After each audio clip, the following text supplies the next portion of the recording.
अस्सलाम वालेकुम। मैं हूं अमीर अब्बास। मुस्लिम लीग नून के कुछ रहनुमा अपने कायद की वतन वापसी पर इतने पुरजोश हैं कि 21 अक्टूबर को मीनार पाकिस्तान पहुंचने वालों को जन्नत के टिकट देने के वादे कर रहे हैं। दूसरी तरफ कानूनी माहिरीन की राय इस मामले पर मुनकसिम है कि नवाज शरीफ को वतन वापसी पर अदालत से हिफाजती जमानत मिलेगी या वो सीधा जेल जाएंगे। आज बहरहाल इस हवाले से अहम पेशरफ्त हुई और नवाज शरीफ की जानिब से इस्लामाबाद हाई कोर्ट और एहतसाब अदालत में हिफाजती जमानत की दरख्वास्तें दायर की गईं। नवाज शरीफ ने एवन फील्ड और अल अजीजिया रेफरेंसेस में हिफाजती जमानत के लिए इस्लामाबाद हाई कोर्ट से रुजू किया। इस्लामाबाद हाई कोर्ट के रजिस्ट्रार ऑफिस की जानिब से दरख्वास्तों पर कोई एतराज आयद नहीं किया गया। फिर चीफ जस्टिस आमिर फारूक और जस्टिस मियां गुल हसन औरंगजेब पर मुश्तमिल हाई कोर्ट के 2 रुकनी बेंच ने नवाज शरीफ की हिफाजती जमानत की दरख्वास्त पर समाअत की।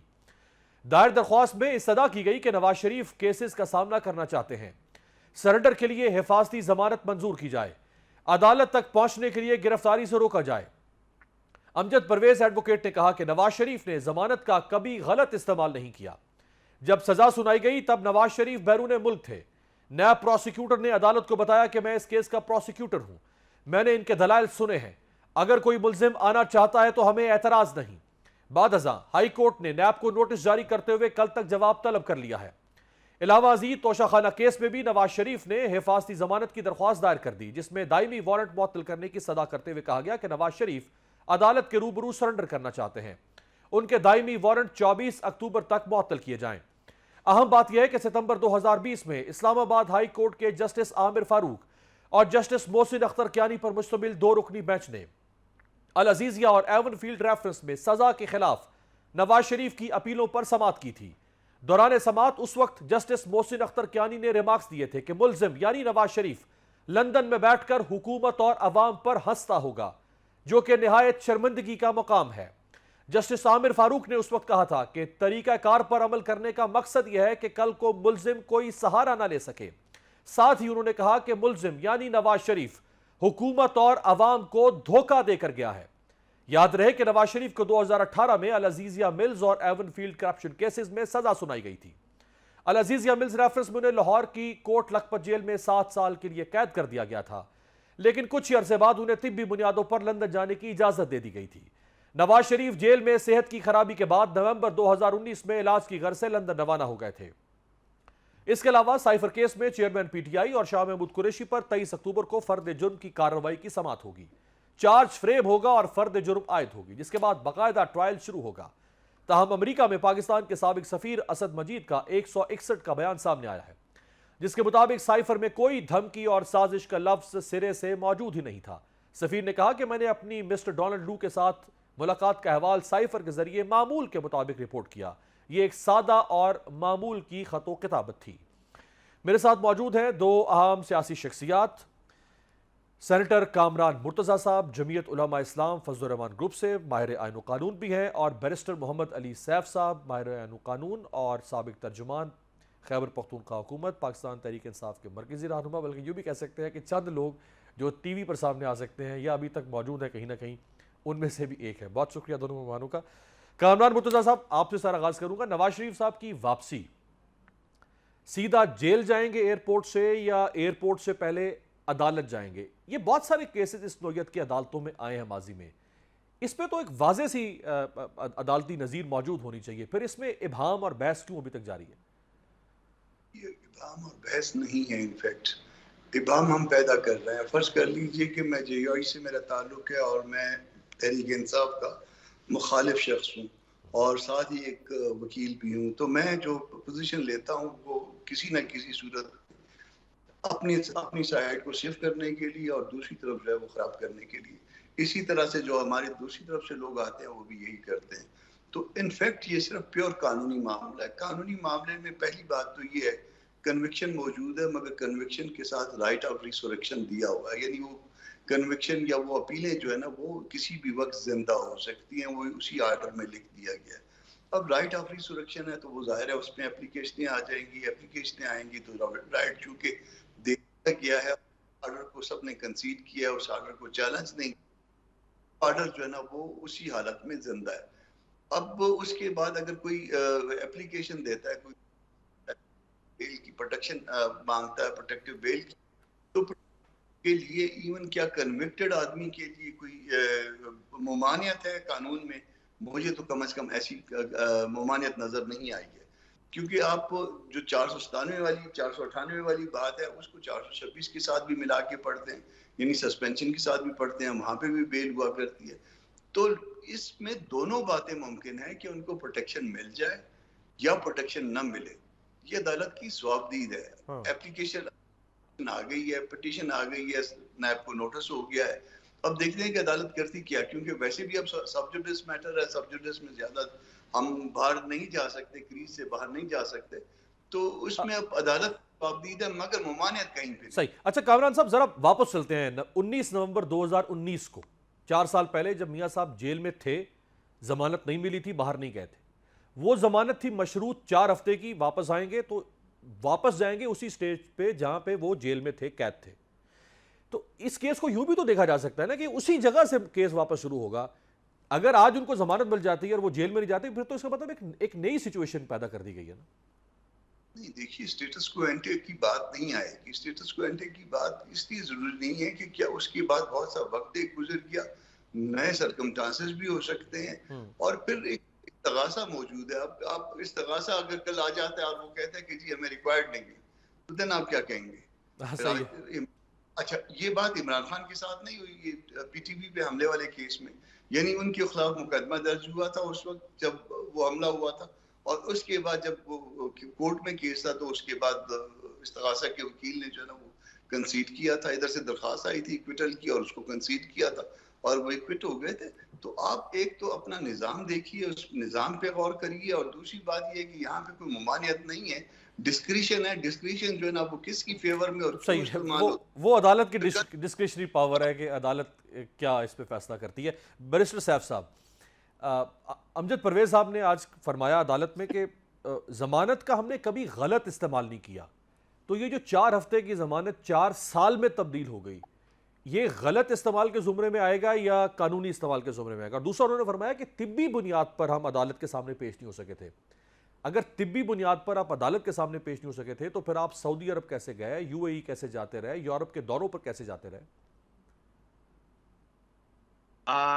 मैं ये कहूँगा मीर अब्बास साहब, बड़ी वाज़ेह सी बात है कि ये कानून का गैर कानूनी और गैर अखलाकी इस्तेमाल किया जा रहा है, कानून का सियासी इस्तेमाल किया जा रहा है। ये मैटर कानूनी है। मैं इस हद तक तो कामरान मुर्तज़ा साहब से बिल्कुल एग्री करता हूँ कि ये कानूनी टेक्निकलिटीज़ हैं जिन पर बात सामने आनी है, लेकिन वो टेक्निकलिटीज़ आज नहीं पैदा हुई। पाकिस्तान का कानून आज नहीं बना, जो सबसे पहले नवाज शरीफ साहब पे ही अप्लाई होने जा रहा है और उसके बाद हम देखेंगे कि कौन सी नज़ीर बनती है। पाकिस्तान के कानून में जो फौजदारी कवानीन में जो बुनियादी उसूल हैं जो हमें बतौर तालिब इल्म पढ़ाए जाते हैं, एक वो तो ये है कि जब एक कन्विक्ट का जो है वो फैसला होता है तो उसको एक और तरह से देखा जाता है और एक अंडर ट्रायल प्रिजनर या एक्यूज्ड यानी मुल्जिम जो है उसके साथ एक और सेट ऑफ रूल्स के तहत बिहेव किया जाता है। यहाँ पर हम इस बात से इनकार नहीं कर सकते कि मियां साहब कन्विक्ट हैं और कन्विक्ट करने के बाद उन्होंने अदालत से जिन शराइत पर बाहर जाने की इजाजत मांगी थी उनमें से एक से लेकर एंड तक सबको उन्होंने वायलेट किया है और बार बार किसी मजबूरी के बावजूद वायलेट किया है। तो अब जब आप बेल की कंडीशन को भी, अगर आप मुल्जिम हैं और आपको बेल दी जाती है और बेल में आपको कहा जाता है कि आप इस शहर की हुदूद से बाहर नहीं जाएंगे या आप फलां तारीख को पुलिस थाने में हाजिरी देंगे और आप उनमें से एक भी कंडीशन को वायलेट करते हैं तो आपको जेल जाना पड़ता है। तो यहाँ पर लेकिन बैरिस्टर साहब, ये जो नुक्ता आप उठा रहे हैं, ये इफ इट मेक सेंस, तो इस नुक्ते को किसने उठाना है? इस्तगासा ने उठाना है ना, जिसका जिक्र पहले कर रहे हैं कामरान मुर्तजा साहब। इस्तगासा अगर ये नुक्ता उठाता ही नहीं है तो फिर कैसे होगा? अमीर अब्बास साहब, देखें क्या हो रहा है। यही तो सबसे बड़ी ट्रेजिडी है कि जिन लोगों ने मियां साहब को कटेरे में खड़ा करना था, उनको कौम को इंसाफ दिलाना था उन जराइम के हवाले से जो मियां साहब पर इल्जामात थे, जो साबित हुए थे अदालत में, वही लोग आज मियां साहब के वकील बनकर उनकी सफाइयां कर रहे हैं। देखें, ये रियासत का काम था, ये क्रिमिनल ट्रायल है या क्रिमिनल केस है और इसमें रियासत ही जो है वो इस्तिगासा का किरदार अदा करती है, प्रोसिक्यूशन का। बदकिस्मती से रियासत जो है वो इस वक्त इस बात पर तुली बैठी है कि वो मियां साहब को रिलीफ दिलवाएं और उनको जेल जाने से रोकें। यही तो हमारे निजाम की खराबी है। यानी आप ये देखें कि नैब का जो प्रोसिक्यूटर आज जिसको नोटिस आज किया है अदालत ने, वो पहले से आज अदालत में मौजूद था, वो अदालत में ही बैठा हुआ था, हालांकि उसको क्या पता कि आज मियां साहब की तरफ से पिटीशन आई है। दूसरा मैं दो नुकात और मैं उठाना चाहूंगा कि रूल्स की जो वायलेशन हुई है, रजिस्ट्रार ने बगैर किसी एतराज के पिटीशन जाकर जैसी दायर हुई है उसने जाके वहां जमा करा दी। और आप देखें, मैं और आप अगर कल अदालत में पेश होते हैं बतौर मुलजिम तो हमें बायोमेट्रिक करना पड़ता है, बायोमेट्रिक के बगैर हमारी पिटीशन एक्सेप्ट नहीं होती। सही। मियां साहब का बायोमेट्रिक कैसे हो गया? अता तारड़ साहब ने बायोमेट्रिक किया। हाँ, तो हाँ। इससे आप अंदाजा लगाएं, और उस पर एतराज वो रजिस्ट्रार को नजर नहीं आया, उसने पिटीशन लगा दी। दूसरी तरफ एक और चीज जो मैं समझता हूं कि बहुत ज्यादा अहम है, वो ये है कि जो क्या कहते हैं, नैब है, नैब का वकील बगैर नोटिस के, जैसे मैंने पहले कहा, अदालत में ही बैठा हुआ था, उसको पहले से ही पता था कि आज पिटीशन लगेगी। और द वेरी फैक्ट कि ये पिटीशन में गए हैं,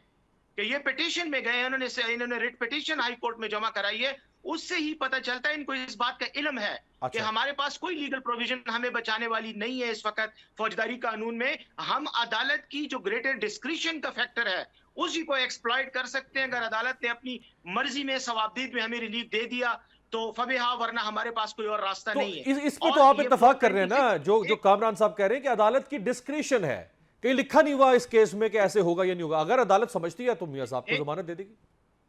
आमिर साहब, बात यह है कि अदालत की डिस्क्रिशन को भी तो कोई आखिर कानूनी पे वो है ना, सही है। पैराया है, कुछ ठीक। पैरामीटर्स हैं। आप अदालत की डिस्क्रिशन को इस तरह तो नहीं इस्तेमाल कर सके मियां साहब लंदन में बैठे हो और यहाँ से जज साहब फैसला कर दें कि जी जो वो 4 साल पहले इनको हमने सजा दी थी या कन्विक्शन दी थी, आज हम उसको खत्म करके इनको बेगुनाह डिक्लेयर कर रहे हैं। अदालत की डिस्क्रिशन का भी कोई तरीकाकार है, उसके लिए मुलजिम को अदालत के सामने सरेंडर होना होता है। तो मुलजिम ये सरेंडर तो criminal कर रहा है ना। crime है, देखिए बुनियादी उसूल है मुलजिम सरेंडर criminal तो कर cases रहा का। है। मुलजिम ये तो नहीं कह रहा कि मैं मुझे बाहर बैठे हुए जमानत दीजिए। मुलजिम कह रहा मैं आ रहा हूं, जमानत दे दे, जेल नहीं जाना चाहता मैं। सरेंडर तो कर रहा है वो। यही तो मैं कह रहा हूं कि जमानत की कोई गुंजाइश एज सच तो कानून में नहीं है। यही अच्छा। तो बात है ना, ये आपके ठीक। साथ हो मेरे साथ हो, हमें तो कोई जमानत नहीं मिलेगी। हमारी तो जमानत के लिए दरखास्त को भी एक्सेप्ट नहीं किया जाएगा, एडमिट ही नहीं किया जाएगा, उस पर बात ये ही नहीं नुक्ता, की जाएगी। ये जो दरखास्त के एडमिशन का नुक्ता है, ये मैं कामरान साहब के पास लेके जाऊंगा। कामरान साहब, नईम पंझोता जो चेयरमैन पीटीआई के वकील भी हैं, उन्होंने आपसे कुछ देर पहले ये ट्वीट की कि जिस तरह अब अता तारड़ अटर्नी है नवाज शरीफ साहब की, उसी तरह मैं अटर्नी था चेयरमैन पीटीआई का। जब मैं उनके बिहाफ पे दरख्वास्त लेकर गया तो रजिस्ट्रार ने एतराज लगा दिया कि क्रिमिनल केस में मुद्दई को खुद पेश होना है, अटर्नी के जरिए दरख्वास्त नहीं आ सकती। यहां नवाज शरीफ बाहर है, अटर्नी के जरिए दरख्वास्त एक्सेप्ट होगी। दूसरी उन्होंने बात यह की कि बायोमेट्रिक करवाना जरूरी था, हत्ता के चेयरमैन पीटीआई को हम व्हील चेयर पर भी लेकर आते थे बायोमेट्रिक करवाने के लिए, जबकि नवाज शरीफ साहब की बायोमेट्रिक नहीं हुई। अब ये जो प्रोसीजर है, इस पर क्या कहेंगे आप? इसमें ऐसा है कि रिट में ये रिट फाइल हुई है और रिट में सीपीसी एप्लीकेबल है। रिट जो है वो स्ट्रिक्टो सेंसो उस तरह से जो है ना ये क्रिमिनल प्रोसीडिंग नहीं समझी जाएगी। और शायद हम इसमें एक चीज़ और गलती कर रहे हैं, हम ये समझ रहे हैं कि कोई ज़मानत की दरख्वास्त है। नहीं, ये ज़मानत की दरख्वास्त नहीं है। नैब लॉज अमेंड हो चुके हैं और उसमें ज़मानत की दरख्वास्त जब आएगी तो किसी और शक्ल में आएगी। यहाँ पे सिर्फ प्रोटेक्शन की बात है और प्रोटेक्शन के लिए जब सीपीसी अगर एप्लीकेबल है रिट में तो फिर अटॉर्नी पावर ऑफ अटॉर्नी का यूज हो सकता है उसमें। उसको सिविल के तौर पे ही इसको ट्रीट किया जाएगा, गो कि उसमें क्रिमिनल उसका इफेक्ट जो है वो क्रिमिनल है। मगर जहाँ पे रिट में जो है ये नैब लॉज में जहाँ पे हम रिटें फाइल करते थे उसको ट्रीट उसी तरह से सिविल की तरह से लेके चला जाता था।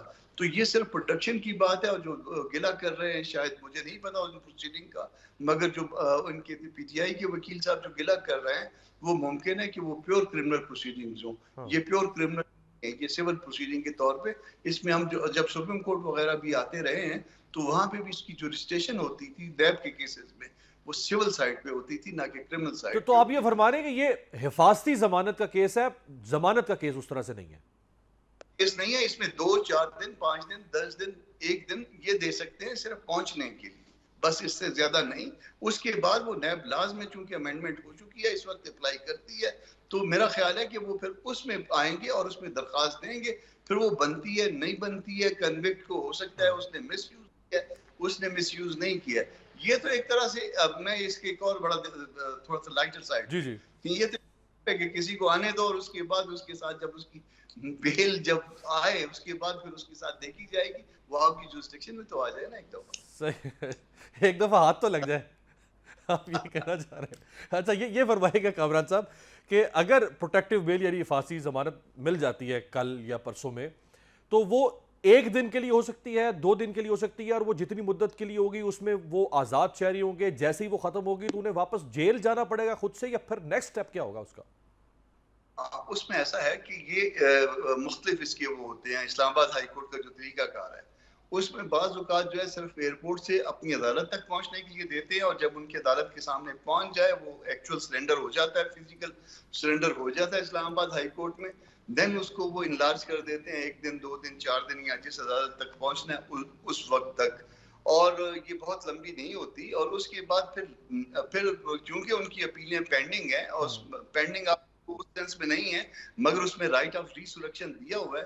फिर रिसरेक्शन के लिए या उस राइट को अवेल करने के लिए या रिवाइवल ऑफ उन अपील्स के लिए ये दरख्वास्त देंगे। रिवाइवल के साथ एक और एप्लीकेशन लगेगी फॉर सस्पेंशन ऑफ सेंटेंस, उसमें ये देंगे राइट। और बताएंगे 4 हफ्ते 4 साल में कैसे हो गए, बीमार थे, बियॉन्ड कंट्रोल था, क्या। ठीक है, जो भी उनके पास एक्सप्लेनेशन होगी, रीजंस होगी, वो सामने रखेंगे। बैरिस्टर सैफ साहब, सर 23 तारीख को मियां साहब तो चले, जो भी उनका होगा 21 तारीख को, जो 23 तारीख की तलवार आप पर लटक रही है, चेयरमैन और वाइस चेयरमैन दोनों पर फर्द जुर्म लगनी है। कोई मसला नहीं है जी, हम ट्रायल तो हम फेस कर रहे हैं, बिल्कुल 23 तारीख को फर्द जुर्म लगेगी। और अगर इनका 23 तारीख को भी इन्होंने कोई और बहाना ना किया, अभी तक तो इन्हीं की तरफ से डिले हो रहा है, हमारी तरफ से, प्रोसिक्यूशन की तरफ से डिले हो रहा है, हमारी तरफ से तो कोई डिले नहीं हो रहा। हमारे तो दोनों जो मुल्जिम हैं वो जेलों में हैं और इनके सामने पेश हैं। हमने तो मियां साहब की तरह लंदन से आके हिफाजती जो है वो ट्रांजिट उसके लिए रिक्वेस्ट नहीं करनी।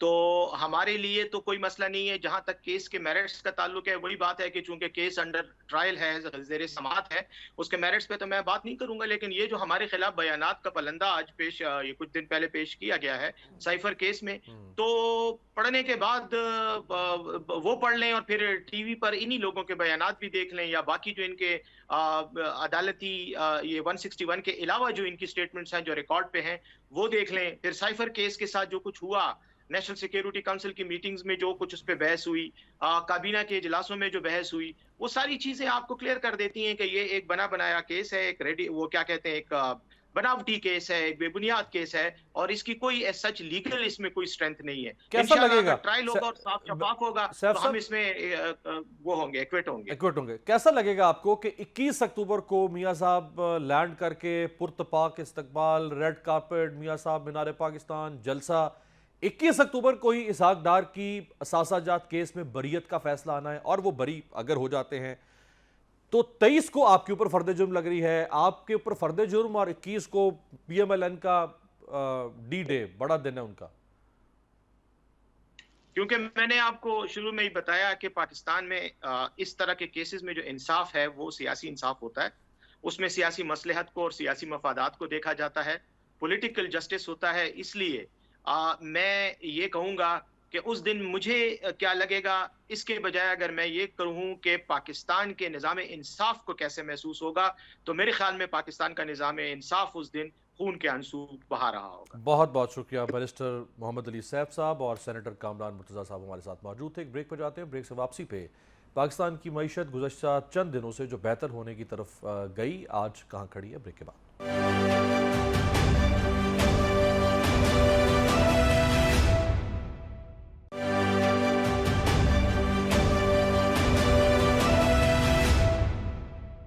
ब्रेक के बाद खुश आमदेद। नून लीगी रहनुमा मरियम नवाज ने मईशत के हवाले से एक अहम बयान दिया है, जिसके कुछ नुकात हम आपके सामने रखते हैं। मरियम नवाज का कहना है कि नवाज शरीफ की आमद का मतलब कारोबार का चलना और सनत व तजारत का दोबारा जिंदा होना है। नवाज शरीफ मिसाक मईशत को ताबीर देगा, इदारों की फिर से तामीर करेगा, ब्यूरोक्रेसी FBR की इस्लाह करेगा, नैब के इंतकाम का खात्मा करके कारोबारी बरादरी के तहफ़्फ़ुज़ात दूर किए जाएंगे। मरियम नवाज ने यह भी कहा कि सरमायाकारी के लिए जरूरी है 2-3 साल के लिए आंखें बंद कर लें, किसी से ना पूछें कि पैसा कहां से आया है। तमाम तरक्की पजीर ममालिक में ऐसे ही होता है। दूसरी तरफ अगर रुपए के मुकाबले में डॉलर की कदर की बात करें तो इंटरबैंक मार्केट में डॉलर 280 रुपए 29 पैसे पर खड़ा है। इसके साथ ही 2 रोज कबल निगरान हुकूमत ने आइंदा 15 रोज के लिए पेट्रोलियम मसनूआत की कीमतों में बड़ी कमी का ऐलान करते हुए पेट्रोल की कीमत में 40 रुपए और हाई स्पीड डीजल की कीमत में 15 रुपए की कमी करती है। पाकिस्तानी मईशत इस वक्त कहाँ खड़ी है, बात करने के लिए हमारे साथ मौजूद है माहिर मईशत मुजम्मिल असलम साहब। मुजम्मिल साहब, ये फरमाइएगा सबसे पहले कि मरियम नवाज साहिबा ने जो स्टेटमेंट दी उसका मतलब तो ये है कि कोई इल गॉटन मनी, कोई इलेजिटिमेट मनी, काला धन कहीं से भी पैसा आए बस आने दे, 2-3 साल उस पर आंखें बंद रखें, पैसा इन्वेस्ट होने दें।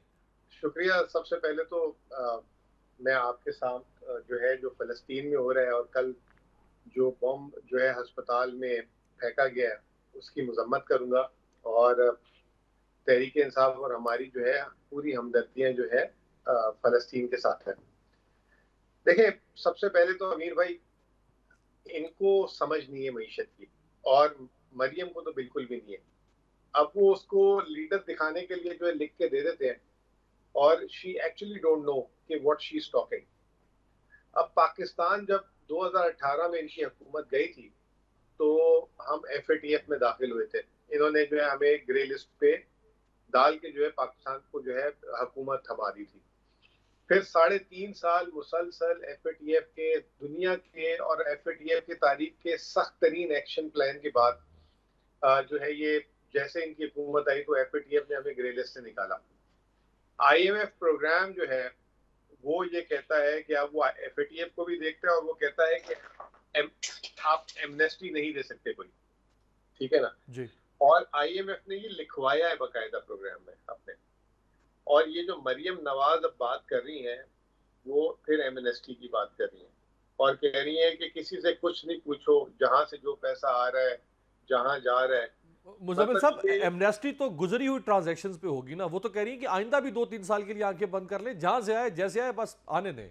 नहीं, आपने अभी आपने अपने खुद इंट्रो में ये बात बताई, इब्तिदाइया में बात बताई।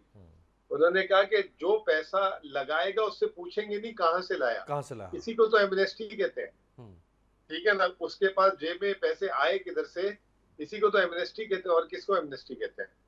तो ये जो है इनका पुराना वतीरा है और ये 1990s में भी इन्होंने इसी तरह किया था कि मुल्क में रेमिटेंसेस को खोल दिया था और बोला था कि रेमिटेंसेस जो बाहर से लाएगा उससे नो क्वेश्चन आस्क होंगे। और फिर जब इनकी फैमिली के केसेस खुले सारे, तो सारे गिफ्ट रेमिटेंस गिफ्ट, चाहे वो शहबाज साहब की फैमिली हो चाहे वो नवाज साहब की फैमिली हो। तो ये बेसिकली ये जो एक्चुअली एमनेस्टी, पहली तो इन्होंने फर्स्ट लेग तो नैब से जो है अपने आप को क्लियर करा लिया। अब सेकंड लेग ये कि वो जो पैसे हैं जो इधर उधर पार्क हुए हुए थे वो वापस लाने भी तो है ना। तो उसमें अब सवाल ना पूछे कोई, ये तो कोई बात ना हुई ना। उसके कोई पैरामीटर्स होने चाहिए। चले, मैं मानता हूँ, एग्री करता हूँ कि बहुत सारे लोगों के पास करप्शन का पैसा नहीं होगा, लेकिन उनका टैक्स चोरी का पैसा है, या उन्होंने टैक्स चोरी भी नहीं कहूंगा, टैक्स बचाया है, ये जो भी है। तो कुछ पैरामीटर्स होने चाहिए और ये नहीं कि जो है मुंह उठाकर आए और जो पैसे लेकर आए वो लगा दे। दूसरी बात ये कि वो तरक्की पजीर कौन से ममालिक हैं ऐसे कोई माजी करीब में जिन्होंने ये इस तरह की स्कीम दी हो, ताकि हमें पता चले और हम उसको जो है हम भी सीख सकें उससे। हाँ, स्टडी करें और उसके क्या बेनिफिट्स हुए, क्या वो जो है चीजें हुई, ताकि हमें पता तो लगे।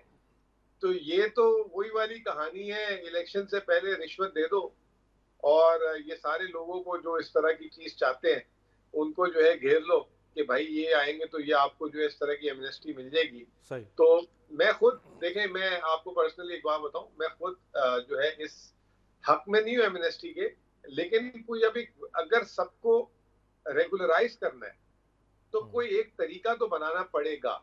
इस वक्त पाकिस्तान में, यानी आप कह रहे हैं कि बिल्कुल ब्लैंकेट कवर तो नहीं दिया जा सकता ना कि जो भी पैसा है जहां से आए उसको हम एक्सेप्ट कर लें।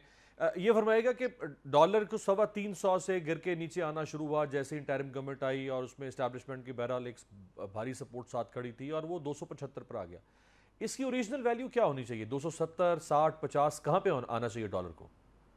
देखिए, पहले तो ना इसमें एक बहस है, एक इकोनॉमिस्ट बहस है, एक नॉन इकोनॉमिस्ट बहस है। इकोनॉमिस्ट बहस ये होती है कि 2-3 पैरामीटर्स होते हैं, उसमें एक जो है रियल इफेक्टिव एक्सचेंज रेट को देखा जाता है, एक आपका एक्सचेंज रेट डिफरेंशियल को, एक टेलर रूल। तो कल जो पलटा मारा है इसने, तो कल मार्केट में खबर थी real effective exchange rate Pakistan का 100 क्रॉस कर गया। इसका मतलब ये कि ये 275-80 रुपए के करीब इकोनॉमिक्स की डेफिनेशन के हिसाब से होना चाहिए। लेकिन मेरा इसमें हमेशा से एक क्वेश्चन है, मैं हमेशा से लोगों को कहता हूँ यार कि पाकिस्तान का डाटा ही ऑथेंटिकेटेड नहीं है। ये तो रियल इफेक्टिव एक्सचेंज रेट वो वाली चीज है कि जब आपके मुल्क में सारा डाटा एक्यूरेट हो, अंडरग्राउंड इकोनॉमी ना हो, पैरेलल इकोनॉमी ना हो, ठीक है ना, अनटैक्स इकोनॉमी ना हो, ये तो फॉर्मूले उनके लिए। हमारे पे तो ये फॉर्मूला जो है इंडिकेशन जरूर दे देगा, डायरेक्शन जरूर दे देगा, लेकिन ये पिन पॉइंट नहीं कर सकता। सही। मेरा अपना ख्याल ये कि हमें जो है आमद और खरूज को देखते हुए एक्सचेंज रेट को देखना चाहिए। अभी हमें 275 से 80 के दरमियान रुकना चाहिए और देखना चाहिए इससे हमारी बरामदात बढ़ रही है या वहीं रुक गई है। यानी आप कह रहे हैं कि डॉलर हम मुल्क में कितना आ रहा है, चाहे वो रेमिटेंस से आए चाहे वो एक्सपोर्ट से आए, और डॉलर हम खर्च कितना कर रहे हैं उस फर्क के मुताबिक। हाँ, तो वो जो है हम उसको देखते हुए अभी यहाँ पे इसको स्टेबल करें और देखें कि अगर इसमें चीजें वैसी ही चल रही है तो फिर गुंजाइश होगी फर्दर एक्सचेंज रेट इंप्रूव करने की। सही। ये भी फरमाइएगा मुझे जरा पेट्रोलियम प्रोडक्ट्स के ऊपर, जो कि वो डायरेक्टली कनेक्टेड है डे टू डे इन्फ्लेशन के साथ, तो एक बहरहाल एक बड़ा रिलीफ है, यकमुश्त 40 रुपए कमी पेट्रोल, 15 रुपए डीजल। उसका जो इम्पैक्ट पड़ना चाहिए कमोडिटीज़ के ऊपर या लोगों की रोज़मर्रा की ज़िंदगी के ऊपर, वो नहीं पड़ता पाकिस्तान में। हम जब भी कीमतें कम करते हैं तो उसका इम्पैक्ट नज़र आना चाहिए, वो नज़र नहीं आता। वो मैकेनिज्म क्यों नहीं बन पाता मुल्क में? चलिए मैं अमीर आपको मजे की बात बता देता हूँ, आज ही की बात बता दूँ। आपने पेट्रोल की बात की, एक पेट्रोल है जिसका रेट हुकूमत पाकिस्तान देती है, वो है नॉर्मल पेट्रोल, सुपर पेट्रोल जिसे कहते हैं, और एक पेट्रोल है जिसका रेट हुकूमत पाकिस्तान नहीं देती, पेट्रोल की कंपनियों की सवाबदीद है कि वो अपना रेट खुद तय करेगी, उसका नाम है हाई ऑक्टेन। ठीक है ना। अब आज हाई ऑक्टेन मैं दिलवाने निकला तो शेल 343 पर लीटर दे रहा था, पीएसओ 329 और टोटल 299। सही। यानी कि 44 रुपए का फर्क एक पेट्रोल पंप से दूसरे पेट्रोल पंप। यही चीज अब एक पेट्रोल जिसकी हुकूमत रेट तय करती है, उसी पेट्रोल पंप में जो दूसरा पेट्रोल है उसमें मनमानी देख लें आप, ठीक है ना। तो आप कैसे एक्सपेक्ट कर सकते हैं कि मार्केट में लोग जो है अकॉर्डिंगली जो एक्सचेंज रेट है या किराया या बिजली या पेट्रोल के हिसाब से चीजों के रेट तय करें। आज ही की बात है कि मेरी फैमिली में मेरी बेगम साहिबा को कुछ बर्तन लेने जाना पड़ा, तो वो बहुत ज्यादा महंगी कीमत थी। गुल प्लाजा उसका नाम है कराची में। तो उन्होंने दुकानदार से कहा भाई ये महंगा क्यों दे रहे हो इतना? उसने कहा मैडम वो पुराना $350 वाला माल है, अभी जब तक वो खत्म नहीं होगा रेट नहीं चलेगा। अच्छा, तो बस तो अब इसका तयन कौन करेगा कि भाई तुम्हारा वो माल कब खत्म होगा? तुम्हारा माल 6 महीने तक खत्म ही ना हो। वो माल ही नहीं खत्म होना, वो माल ही नहीं खत्म होना, उसी रेट पे बेचते रहेंगे वो। तो असल में हमारी जो है ना मार्केट जिसे कहते हैं ना परफेक्ट कंपटीशन कंडीशंस नहीं है यहाँ पे। यहाँ पे साइलोस बने हुए हैं, हर आदमी ने अपनी अपनी मोनोपोली बनाई हुई है और तरीके से जो है वारदात डलती है। चाहे इवन आप वो ठेले वालों के पास भी चले जाए, उन्होंने भी जो है ना उस इलाके में 6, 8, 10 ठेले वाले जो घूमते हैं उन्होंने मिल गए होते हैं, वो कहते हैं इससे कम नहीं बेचना। तो ये जब तक ये हम इस चीज को नहीं सही करेंगे, फ्री कंपटीशन का फिजा नहीं पैदा करेंगे, ये चीज हमारी सनतकारी में है। सही। एक सनत आती है वो कहती है कि मुझे टैक्स की छूट दो, मुझे ये दो, मुझे वो दो, तब मैं लगाऊंगा सनत या लगाऊंगी सनत। तो वो सनत लगाते हैं और वो लूट के चले जाते हैं पाकिस्तान में। वो आपके सामने बहुत सारी मिसालें हैं, चाहे सीमेंट में है वो अपनी सारे मिलके कीमत तय करते हैं, चाहे ऑटोमोबाइल है वो अपनी कीमतें तय करते हैं, पेट्रोल की मैंने आपको मिसाल दे दी। तो ये जब तक हमारे मुल्क में कंज्यूमर प्रोटेक्शन और ये जो है ये चीज का कॉन्सेप्ट नहीं आएगा, आवाम दोनों हाथों से लुटती रहेगी। बहुत बहुत शुक्रिया मुजम्मिल असलम साहब, माहिर मईशत हमारे साथ मौजूद थे। ब्रेक पर जाते हैं, ब्रेक से वापसी पे बात करेंगे गजा की ताज़ा तरीन सूरत हाल पर। ब्रेक के बाद खुश आमदेद। गजा में इस वक्त कयामत का मंजर है। सहूनी रियासत इसराइल सफाकी की तमाम हदें पार कर चुकी है। इसराइली फजाइया ने शिमाली गजा के अल अहली अरब अस्पताल पर फजाई हमला करके 800 से जायद फलस्तीनियों को शहीद कर दिया है। अस्पताल में बड़ी तादाद में जख्मी और पनाह लेने वाले आम शहरी मौजूद थे, जिन्हें सहूनी फजाइया ने सफ़ाहस्ती से मिटा दिया। इस घिनौने वाक़े पर दुनिया भर ने इसराइल की मजम्मत शुरू की तो इसराइल ने बड़ी ढिठाई से अपने जुर्म से इनकार करते हुए कहा कि अल अहली अस्पताल पर उसने हमला नहीं किया, बल्कि अस्पताल गजा से ही दागे गए रॉकेट का निशाना बना। लेकिन जब हमने इस हौलनाक वाक़े की तहकीक की तो यह सामने आया कि जब गजा में अस्पताल को निशाना बनाया गया तो उसके फौरन बाद इस्राएली वज़ीर आज़म नेतन्याहू के एडवाइज़र हनानिया नफ्ताली ने अपने एक ट्वीट में दावा किया कि इस्राएली एयरफोर्स ने गजा के अस्पताल में हमास के ठिकाने को निशाना बनाया है। लेकिन बाद अज़ां वज़ीर आज़म नेतन्याहू का एडवाइज़र अपने इस एतराफ़ जुर्म से मुकर गया और अपनी पहली ट्वीट डिलीट करते हुए बड़ी ढिठाई से कहने लगा कि गजा के अस्पताल पर हमला इस्राएल ने नहीं किया।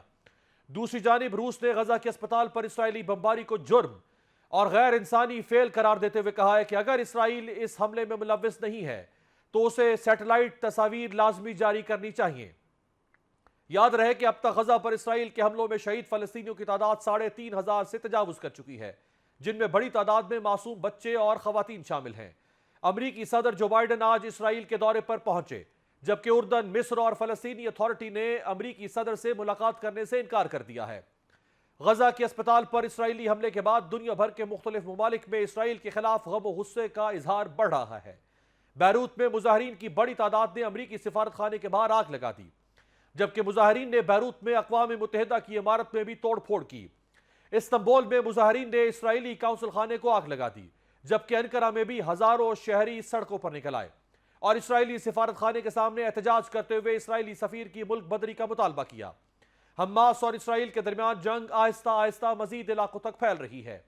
ईरानी वज़ीर खारिजा ने कहा है कि अगर गजा में इस्राएल के फलस्तीनियों के खिलाफ जंगी जराइम बंद ना हुए तो मुजाहमती फोर्स अगले चंद घंटों में पेश की कार्रवाई कर सकती है। मुजाहमती महाज या फोर्स एक इत्तेहाद है जिसमें हिजबुल्लाह भी शामिल है, जो लबनान का ताकतवर गिरोह और उसे ईरान की हिमायत हासिल है। इस्राएल गजा में अस्पतालों के साथ रेस्क्यू इदारों को भी मुसलसल निशाना बना रहा है। WHO ने गजा में सेहत के 41 मराकज पर हमलों की तस्दीक की है। इमदादी टीमें नाकाफी होने के बायस शहरी हाथों से मलबा खोद खोद कर लाशों और जख्मियों को निकाल रहे हैं। गजा को खुराक, बिजली, पानी और ईंधन की फराहमी बदस्तूर मुअत्तल है। ईंधन खत्म होने से अस्पताल बंद होने लगे हैं। लाशें रखने की जगह खत्म हो चुकी है। जख्मियों के इलाज के लिए दवाइयां नहीं, जिसके बायस जख्मी फलस्तीनी सिसक सिसक के मौत के मुंह में जा रहे हैं। तमाम अफसोसनाक बात यह है कि इस्राएल की बर्बरियत के बावजूद अमरीका और मगरबी ममालिक उसके साथ खड़े हैं और मुस्लिम उम्मा मुजम्मत से आगे नहीं बढ़ पा रही। आपसे मुलाकात होगी कल। देखते रहिएगा जमहूरियत।